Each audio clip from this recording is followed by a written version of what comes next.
जय हिंद दोस्तों, आप लोगों का एक बार फिर से मिशन लुसेंट टेलीग्राम के यूट्यूब चैनल पर स्वागत है। आज हम लोग इडोटेरिया का सेट नंबर 30 को देखेंगे। तो चलिए वीडियो की शुरुआत करते हैं। पहला प्रश्न है, the water prevention and control of pollution act किस वर्ष लागू किया गया था? तो इसका आंसर हो जाएगा ऑप्शन नंबर बी 1974 में। नेक्स्ट प्रश्न है, निम्न में किससे जलवायु परिवर्तन का क्रायोजेनिक संकेत प्राप्त होता है? तो जलवायु परिवर्तन का क्रायोजेनिक संकेत जो है ये आइस्कोर से प्राप्त होते हैं, इसे याद रखिएगा। और क्रायोजेनिक इंजन जो है फ्रेंड, इसका प्रयोग रॉकेट अनुसंधान में किया जाता है, इसे आप लोग याद रखिएगा। नेक्स्ट प्रश्न है, निम्नलिखित में कौन एक वैश्विक ऊष्मन के लिए उत्तरदायी नहीं है? तो वैश्विक ऊष्मन के लिए उत्तरदायी कारक जो हैं मीथेन है, CO2 है और जलवाष्प है, लेकिन ऑर्गन जो है ये नहीं है। तो ऑप्शन नंबर बी इसका आंसर हो जाएंगे। चलिए प्रश्न संख्या 4 को हम लोग देखते हैं। प्रश्न संख्या 4 है, किसी प्रजाति को विलुप्त माना जा सकता है जब वह अपने प्राकृतिक आवास में देखी नहीं गई हो। तो जब भी कोई प्रजाति अपने प्राकृतिक आवास में 50 वर्ष से नहीं देखी गई हो तो उस प्रजाति को जो है फ्रेंड विलुप्त माना जाता है। नेक्स्ट प्रश्न, भारत में गिद्धों की संख्या में कमी का प्रमुख कारण क्या है? तो भारत में गिद्धों की संख्या में कमी का प्रमुख कारण है जानवरों को डाइक्लोफेनिक दवा देना। फ्रेंड, जानवरों को डाइक्लोफेनिक दवा दी जाती है और जब जानवर की मृत्यु होती है तो गिद्ध जो है इसे खाते हैं जानवर को अपने भोजन के रूप में, और जो डाइक्लोफेनिक है इससे इनकी मृत्यु हो जाती है क्योंकि यह जानवरों के शरीर में पहले से विद्यमान रहता है। चलिए अगला प्रश्न को हम लोग देखते हैं। सूची 1 को सूची 2 से मिलाना है। जैसे कि पहले है तांबा और निकेल। तांबा और निकेल तो ये जो है फ्रेंड ओंटारियो में पाए जाएंगे। क्रोमाइट और प्लेटिनम ये जो है दक्षिण अफ्रीका में पाए जाएंगे। इनके अलावा फॉस्फेट अल्जीरिया याद रखेंगे। चूना पत्थर काकेशस याद रखेंगे। तो इसका आंसर क्या हो जाएगा? 2, 1, 4, 3 ऑप्शन नंबर ए। ज्वालामुखी उद्गार नहीं होते हैं। तो सबसे पहले ज्वालामुखी उद्गार होते किस किस में है, ये ऑप्शन को हम लोग देखेंगे। तो काला सागर में होता है, कैस्पियन सागर में होता है, कैरिबियन सागर में होता है, लेकिन बाल्टिक सागर में नहीं होते हैं। तो इसका आंसर हो जाएगा ऑप्शन नंबर ए, बाल्टिक सागर। प्रश्न संख्या 8 को देखते हैं। 8 में है, निम्नलिखित कथन पर विचार कीजिए।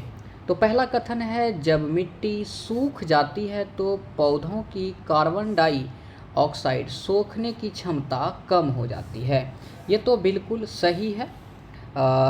नेक्स्ट है, मिट्टी के तापमान में वृद्धि के साथ सूखी मिट्टी में सूक्ष्मजीव अधिक उत्पादक हो जाते हैं। ये भी फ्रेंड बिल्कुल सही है। तो इसमें पूछा गया है कौन सा कथन सही है, तो सही तो हमारा ऑप्शन नंबर सी में है। 1 और 2 दोनों कथन सही हैं। चलिए प्रश्न संख्या 9 को अब हम लोग देखते हैं। तो प्रश्न संख्या 9 में है फ्रेंड, पृथ्वी घूमती है। तो पृथ्वी 4 मिनट में 1 डिग्री घूमते हैं, option number B. Beaufort scale किसका मापक है? तो ब्यूफोर्ट स्केल पवन वेग का मापक है, और वहीं आर्द्रता का जो मापन है हाइग्रोमीटर से किया जाता है, इसको भी याद रखिएगा। प्रश्न संख्या 11 है, हम लोग देखते हैं। तो प्रश्न संख्या 11 में है, भारत के प्रमुख अंतर्राज्यीय जल विवाद के संबंध में कौन सा कथन सुमेलित है? तो चलिए देखते हैं हम लोग। कावेरी नदी जल विवाद, ये जो है केरल, कर्नाटक, तमिलनाडु और पुडुचेरी दिया हुआ है, बिल्कुल सही है। दूसरा है महानदी जल विवाद, छत्तीसगढ़ और ओडिशा के बीच दिया हुआ है, ये भी बिल्कुल सही है। कृष्णा नदी जल विवाद, महाराष्ट्र, आंध्र प्रदेश, कर्नाटक और तेलंगाना ये भी बिल्कुल सही है। तो 1, 2, 3 तीनों सही है। तो इस तरह इसका आंसर ऑप्शन नंबर डी हो जाएंगे। वहीं यदि अंतर्राज्यीय जल विवाद की बात करें, ये किस आर्टिकल में दिया गया है, तो 262 में इससे संबंधित चीज़ों को दिखाई गई है। इसे भी हम लोग याद रखेंगे। चलिए अगला प्रश्न की ओर हम लोग बढ़ते हैं। अगला प्रश्न है, ध्यान से देखिएगा, श्री अन्न समूह से संबंधित समूह है। तो श्री अन्न समूह से संबंधित समूह कोदो, कुटकी, बाजरा, ज्वार है। Option number D.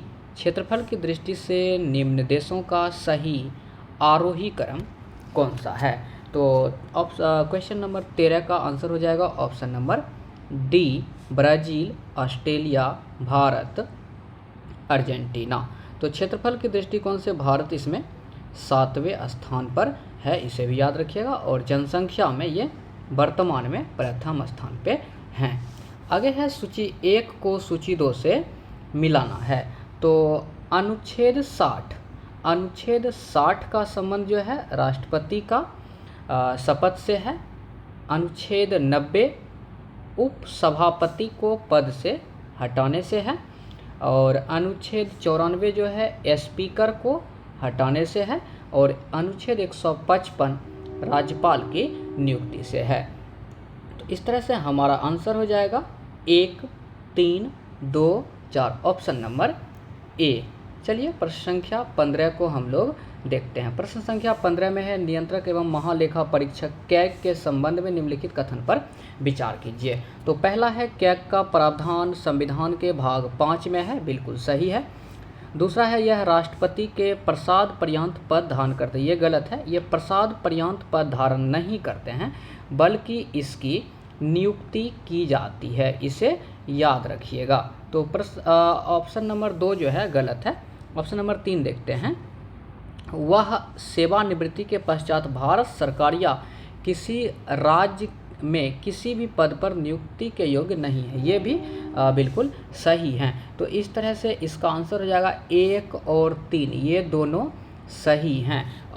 जो 2 नंबर था गलत है, प्रसाद पर्यंत नहीं ये पद धारण करते बल्कि इसकी नियुक्ति की जाती है। जो कैग होते हैं, नियंत्रक एवं महालेखा परीक्षक, ये संविधान के भाग 5 के और अनुच्छेद की बात की जाए तो 148 के अंतर्गत आते हैं, इसको भी याद रखिएगा। और इसका जो सेवानिवृत्ति होता है ये 6 वर्ष या 65 वर्ष की आयु जो पहले हो, इसे भी याद रखेंगे। चलिए प्रश्न संख्या 16 को हम लोग देखते हैं। तो प्रश्न संख्या 16 में है, संसदीय व्यवस्था वाली सरकार वह होती है जिसमें, इसमें क्या होता है ना फ्रेंड, जो संसदीय व्यवस्था वाली सरकार होती है उसमें सरकार सांसद के प्रति उत्तरदायी होता है और उसी के द्वारा हटाई भी जा सकती है। तो इसका आंसर ऑप्शन नंबर बी हो जाएंगे। किसने नेहरू, पटेल, प्रसाद और आज़ाद को संविधान सभा के अंदर का कुलीन तंत्र कहा था? तो इसका हो जाएगा Granville Austin, option number A. प्रश्न संख्या 18 को हम लोग देखते हैं। प्रश्न है, भारत की प्रभुता, एकता और अखंडता की रक्षा करें और उसे अक्षुण्ण रखें, यह उपबंध किसमें किया गया है? तो यह उपबंध मूल कर्तव्य में किया गया है। वही मूल कर्तव्य की बात करें फ्रेंड, तो यह भाग 4 का क में है। और मूल अधिकार की बात करें तो ये भाग 3 में है। संविधान की उद्देशिका की बात करें तो इसे ही प्रस्तावना भी कहते हैं, इसे याद रखिएगा।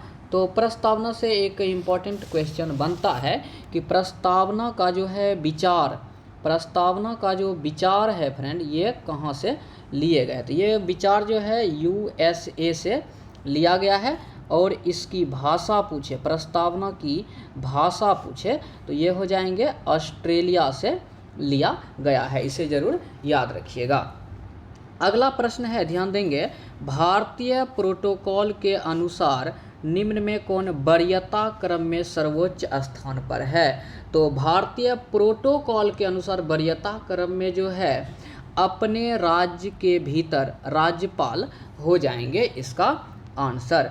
प्रश्न संख्या 20 को हम लोग देखते हैं। 20 में है, भारत के संविधान में संघ की राजभाषा को अंग्रेजी से हिंदी में बदलने के लिए कितनी संक्रमण अवधि प्रदान की गई है?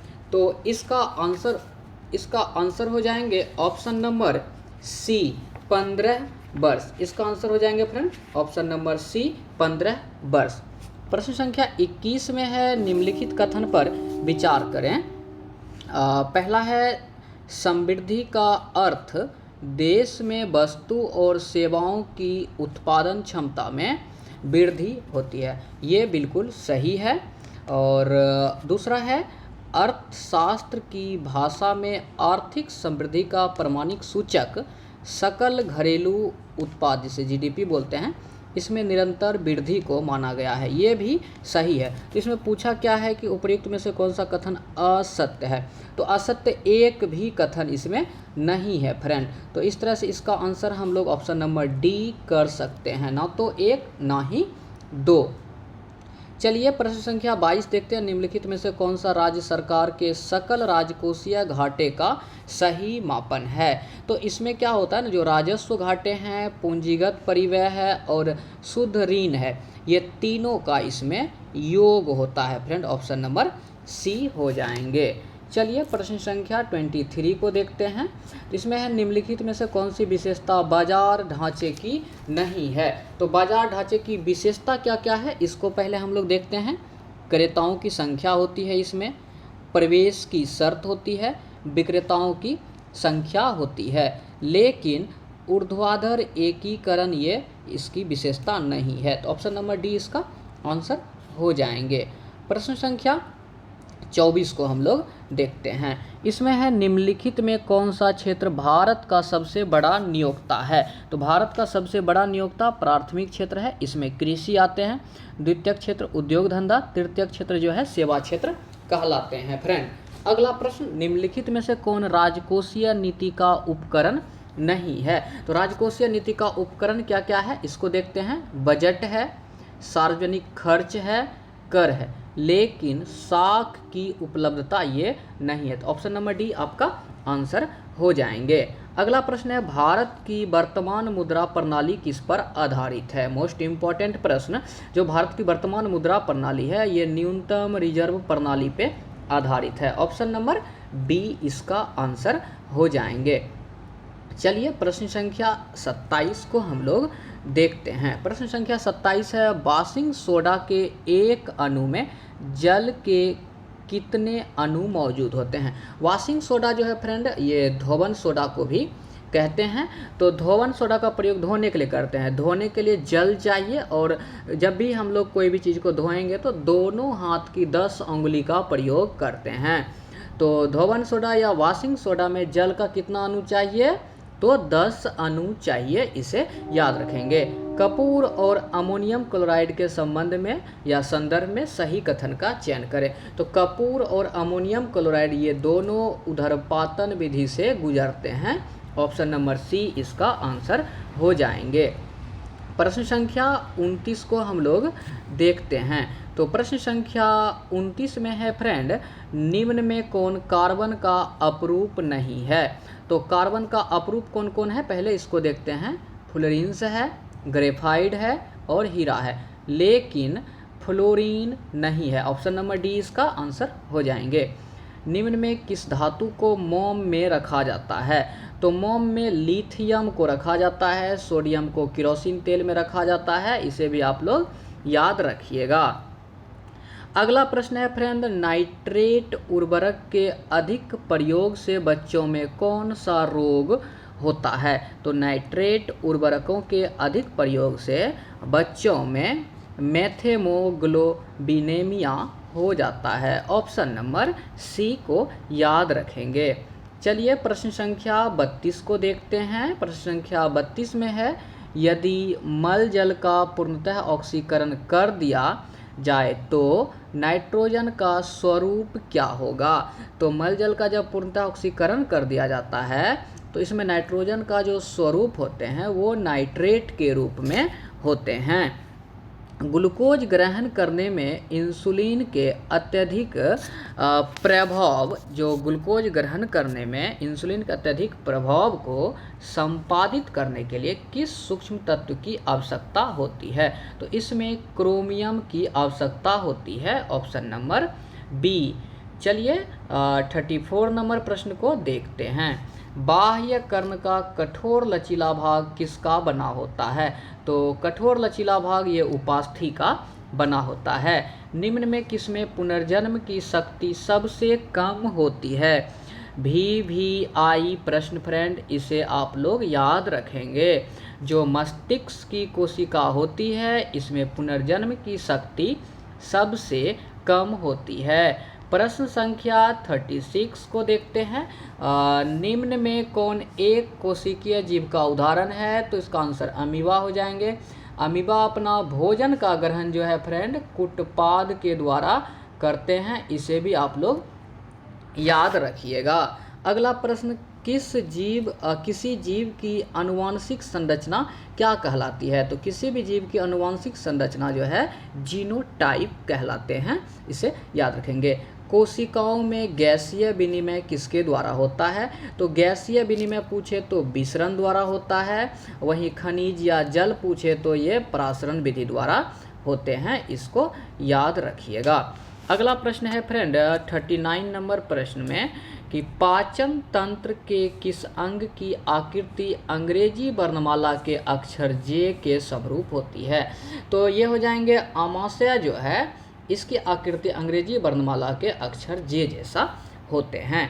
निम्न में कौन ग्रेगर मेंडल के वंशानुगति सिद्धांत के अंतर्गत नहीं आते हैं? तो क्या क्या आते हैं पहले तो ये देख लेते हैं। पृथ्वीकरण का सिद्धांत आते हैं, प्रभुत्व का सिद्धांत आते हैं, वर्गीकरण का सिद्धांत आते हैं, लेकिन ऑप्शन नंबर सी में जो बताई गई है बायोपिक्स का सिद्धांत ये नहीं आते हैं, इसे हम लोग याद रखेंगे। अगला प्रश्न है श्वसन के पहले चरण में ग्लूकोज का किसमें विखंडन होता है? जो श्वसन होता है इसके पहले चरण में ग्लूकोज का पैरोवेट में विखंडन हो जाते हैं। प्रश्न संख्या 42 को देखेंगे, मोस्ट इम्पॉर्टेंट प्रश्न होगा। निम्न में कौन सी आवृत्ति एक सामान्य मनुष्य द्वारा सुनी जा सकती है? तो सामान्य मनुष्य जो है फ्रेंड 20 से 20 किलो हर्ट्ज तक सुन सकते हैं, ऑप्शन नंबर ए। नेक्स्ट है निम्नलिखित में से उत्तर पूर्वी भारत का नवपाषाणकालीन स्थल कौन सा है? तो उत्तर पूर्वी भारत का नवपाषाणकालीन स्थल जो इसमें दिया हुआ है चिरांद, सेनुआर, ताराडे, सरुतरु। इसका आंसर सिर्फ और सिर्फ सरुतरु हो जाएंगे, केवल 3। चलिए प्रश्न संख्या 44 को देखते हैं। 44 में है निम्नलिखित में से कौन एक नगर सिंधु सभ्यता में पश्चिम एशिया के साथ समुद्री व्यापार से संबंधित है? तो समुद्र व्यापार के लिए कौन जाने जाते थे? तो लोथल, इसे याद रखिएगा। लोथल जो है फ्रेंड इसे याद रखिएगा। कन्हेरी गुफा किस धर्म से जुड़ी है? तो कन्हेरी की गुफा जो है फ्रेंड ये बौद्ध धर्म से जुड़ी हुई है, इसको आप लोग याद रखिएगा। और यदि पूछे कि ये कहाँ यानी किस राज्य में है तो महाराष्ट्र में है, इसे भी याद रखिएगा। जो कन्हेरी की गुफा है ये महाराष्ट्र में है, इसे याद रखेंगे। चलिए प्रश्न संख्या 46 को हम लोग देखते हैं। प्रश्न संख्या 46 में है फ्रेंड ईरानी यात्री अब्दुल लतीफ़ किस मुगल शासक के शासनकाल में बिहार आया था? इसे जरूर याद रखिएगा। अब्दुल लतीफ़ है, ये अकबर के समय में बिहार की यात्रा पर आए थे और ये कहाँ के रहने वाले थे? तो ईरान के। निम्नलिखित में से किसने तिलक के देहावसान पर कहा सबसे मजबूत बचाव चला गया?